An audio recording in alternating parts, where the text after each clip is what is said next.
"Move, old man, unless you want to be next." That's what they said, right before they fired. The crackle of the taser, the thud of her body on concrete, and just like that, they turned my front yard into a battlefield. The rifles shifted toward me, fingers hovering too close to triggers. I didn't backpedal. I didn't scream. I looked at the one giving orders and spoke 5 words that turned their whole world on its head. Call General Roar. Do it now. That's when everything paused. These weren't rookies. They were the kind trained to knock down doors in the dark, but even they knew the name. They just didn't know it would come from me. On the outside, I'm just Roy Tanner, the black man who fixes things. Everyone on Oakwood Drive knows the sound of my socket wrench spinning, knows that I leave my garage open and my music low, old blues humming through the hedges while I tune up engines folks gave up on. They wave when they pass. Some bring their kids by to learn, but none of them know what I did before I ever picked up a wrench. That's how I wanted it. 27 years I gave. Not the kind of service they put in parades. The kind that disappears. I served in countries that denied we were ever there. Wore uniforms that didn't have names. Came home with scars that the VA never asked about. That was fine by me. Linda always knew, though. She stayed through the worst of it. The long nights. The quiet hours after I woke up sweating through the sheets. She never needed explanations. Just sat beside me until the dark faded. We built our peace in a modest house. 2 rocking chairs on the porch, and routines that gave the world a rhythm again. That afternoon was no different than any other. I was elbow deep in Mrs. Henderson's busted Buick, swapping out oil filters while she talked my ear off about her garden. Linda had driven out for groceries. Palmer's had senior day on Wednesdays, and she never missed it. The first thing that told me this wasn't a normal day. Tires. Not the soft glide of neighbors coming home from work. This was heavy. Urgent. Wrong.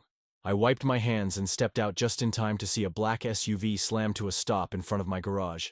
Then another, and another, and another. Doors burst open. Police! Down on the ground! Now! They weren't dressed like regular patrol. These were hard-eyed men wrapped in armor, visors down, rifles raised. They moved fast and without question, like they'd already decided who I was. I held my hands up, palms open and slow. Wait. There's been a mistake. No one listened. One officer stepped forward and shoved a rifle barrel in my direction. Face down. Do it now. I lowered myself, knees to gravel, chest to driveway. My heart was steady. I'd felt worse fear in quieter places. But even still, I heard the zip ties, felt them bite into my wrists. Radios cracked around me. Boots stomped past. Then a voice. Secure the house. That's when I knew. This wasn't just a mistake. This was a raid. And they didn't come looking for answers. They came looking for a black suspect, and they thought they'd found one. Plastic zip ties bit into Roy's wrists as the world turned cold around him. Gravel pressed into his cheek. Tactical boots circled him like a closing snare. Then he heard it. The soft purr of Linda's car turning into the driveway. He couldn't move. He couldn't warn her.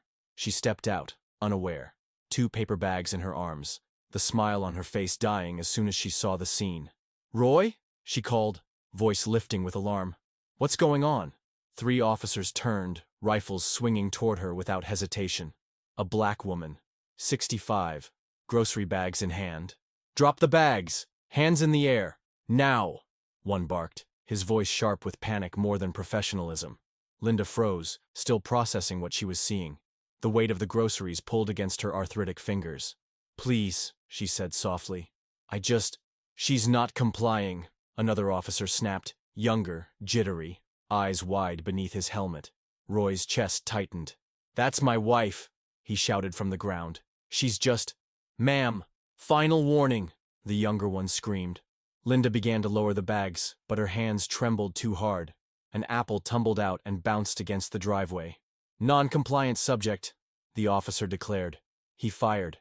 The taser cracked like a gunshot in Roy's ears. Linda's body seized mid-motion, bags erupting in all directions. Eggs shattered. Milk exploded across the driveway. Apples rolled like marbles under black boots.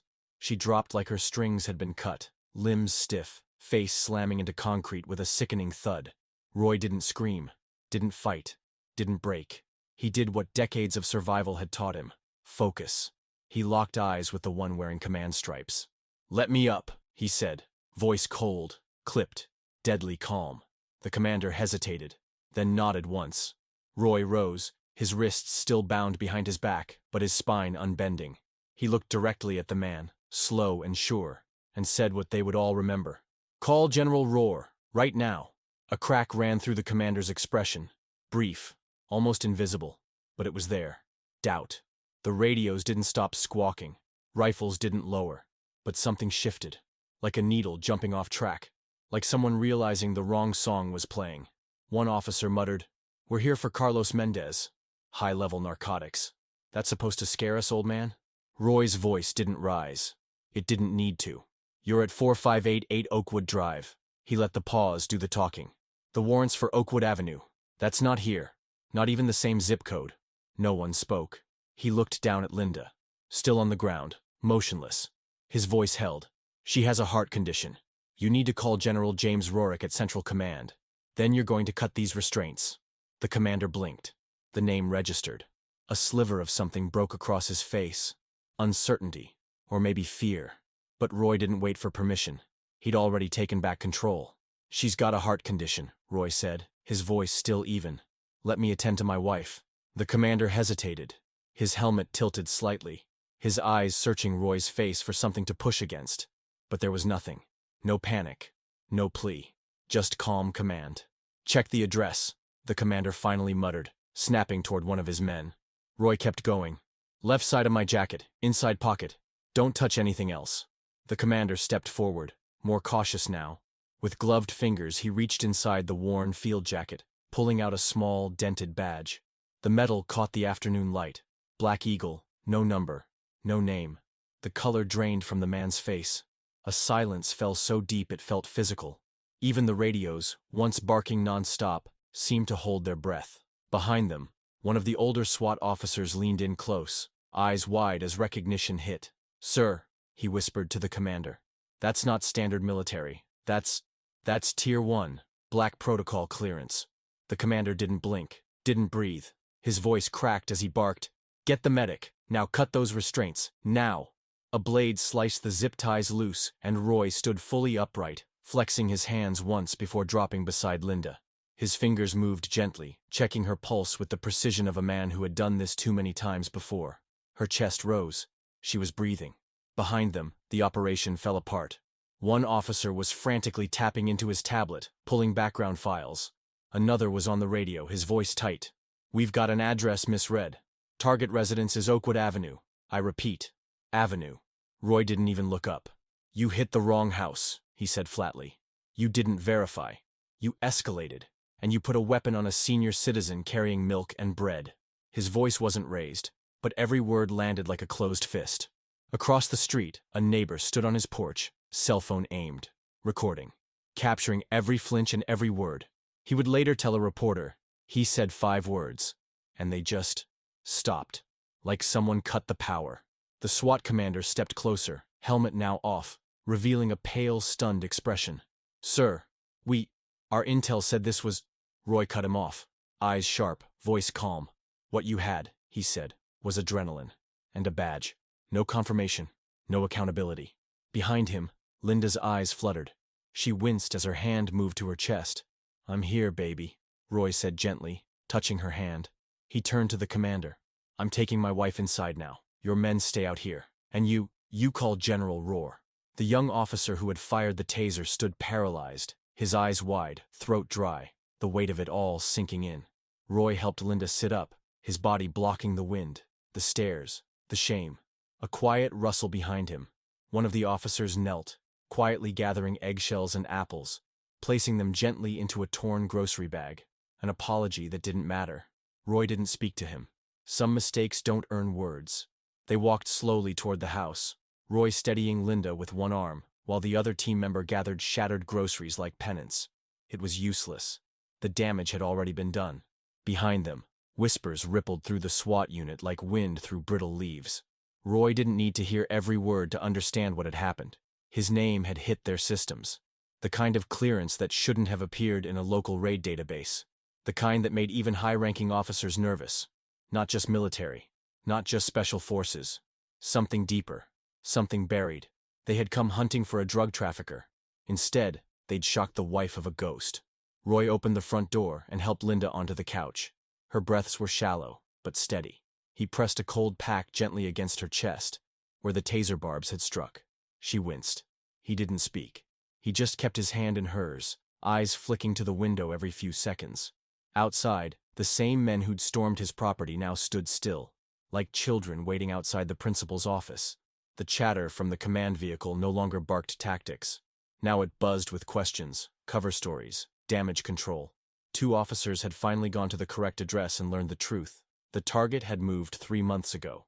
Then, the sound changed. Not sirens, not shouts, just the quiet hum of an engine far more dangerous than anything else on that street. A black SUV pulled up behind the police vehicles. No lights, no noise, just precision. The man who stepped out didn't wear a uniform. He didn't need to. His charcoal gray suit told you enough. General James Rohr stood there for a moment, eyes scanning the scene. No one greeted him. The SWAT commander started forward, but Rohr didn't even glance at him. He walked straight to the house. Roy opened the door before the knock. For a second, no words passed between them. The silence said enough. Then Rohr raised his hand and delivered a flawless salute. Roy returned it. His first salute in over 15 years. "They told me you were dead," Rohr said, voice low. Roy's answer came like gravel. "Only professionally." Rohr's eyes shifted past him, to Linda, resting on the couch, bruises blooming beneath her sweater. His jaw tightened. Something flickered behind his eyes that wasn't rage. It was something older, sadder. Then he turned toward the yard. His voice didn't rise, but it carried all the same. "This man," he said, gesturing toward Roy without ceremony, "wrote the very protocols you just violated." The tactical team froze. The older officer, the one who had recognized the badge, stepped back like he'd seen a ghost. "Tanner," he breathed. "R.J. Tanner. You're the one who wrote the Civilian Engagement Handbook. The one we study in advanced ops." Roy said nothing. He didn't need to. The truth had already landed. Roy didn't blink. He simply nodded once. A man acknowledging truth, not applause. General Rohr turned to the SWAT commander, his words cool and exacting. "You didn't detain a suspect today," he said, voice slicing clean through the silence. "You humiliated a decorated national asset, a man whose lived experience outweighs your department's combined training." The commander opened his mouth to speak, but Rohr cut him down mid-breath. "The officer who deployed the taser, where is he?" A pause. Then a figure stepped forward. Young, pale, visibly shaking. The weight of the moment had settled on his spine like bricks. "Your equipment," Rohr ordered. The officer didn't resist. One by one he removed his vest, sidearm, and badge. The clinks as each item touched the hood of the cruiser sounded louder than any gunfire. Final. Hollow.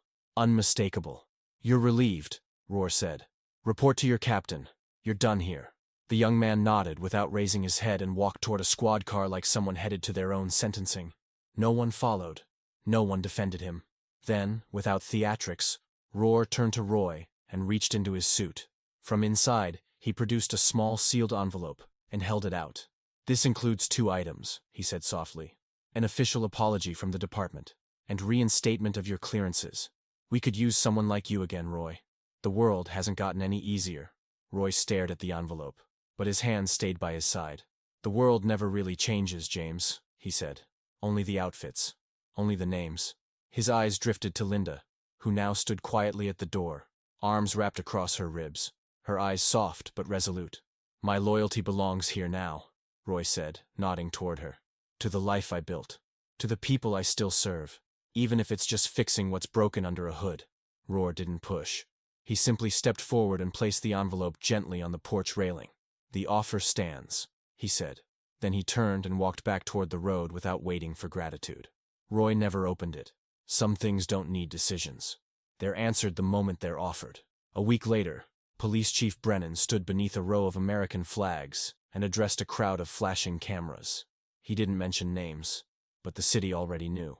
His department was launching something new. The 5 words protocol. Mandatory training on de-escalation. Civilian respect. Proper target verification. The story had traveled too far to contain. The video couldn't be buried. The image of Linda in pain, of Roy standing firm. They'd already done more than policy ever could. Linda healed slowly. The taser hadn't deepened her heart condition, but the bruises across her chest bloomed like reminders. She didn't talk much about what happened. Not the electric pain, not the humiliation. But when she walked beside Roy, there was a new kind of lift in her spine. Not anger, not pride, just refusal. Refusal to be erased. And Roy? He stayed the same. Except now, the world knew. In the weeks that followed, Linda moved with a quiet certainty the neighborhood hadn't seen before. She no longer shrank beneath the weight of uniforms. At the market, she didn't step aside. She walked through. If officers nodded, she nodded first. If they looked away, she made sure they saw her. Not angry, not broken, just present, and unapologetically so. Roy said little about the incident. He didn't need to. The streets spoke for him now. He still showed up to the VFW on Thursdays, always early, always with the same calm he'd carried through war zones and weddings. Still worked on cars in the driveway. Still taught students with greasy hands and second chances. But everyone noticed how the world moved differently around him. Cruisers drove slower past the house. Officers now gave him a wide berth, not out of fear, but out of awareness, out of recognition. A man once seen as just another elder on a quiet street had become something else.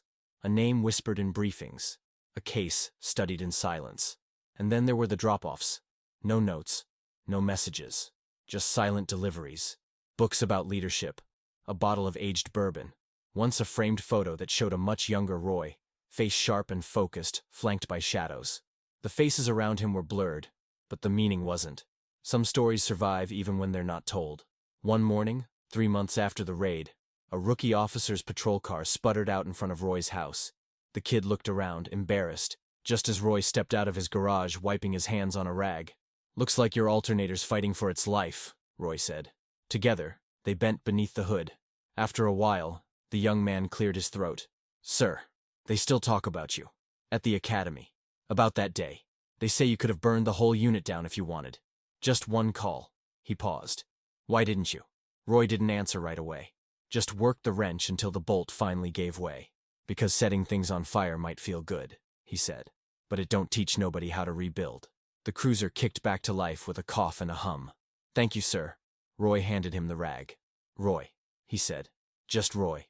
That Friday, another reporter found him out front, adjusting brake lines. "Mr. Tanner," she said, recorder already running. "When the officers went after your wife, you didn't raise your voice. You didn't retaliate. You said 5 words and waited. Why not fight back?" He looked up slowly, eyes steady. "Because real strength don't always come with shouting," he said. "Sometimes the loudest move is the one where you refuse to move at all." She blinked. He went back to the brakes. No statements, no bitterness. Just a man with calloused hands and a life he refused to surrender. He wouldn't be written into official histories. His medals were still in a shoebox beneath a bench. But the neighborhood knew. The officers knew. And the world, whether it admitted it or not, had shifted.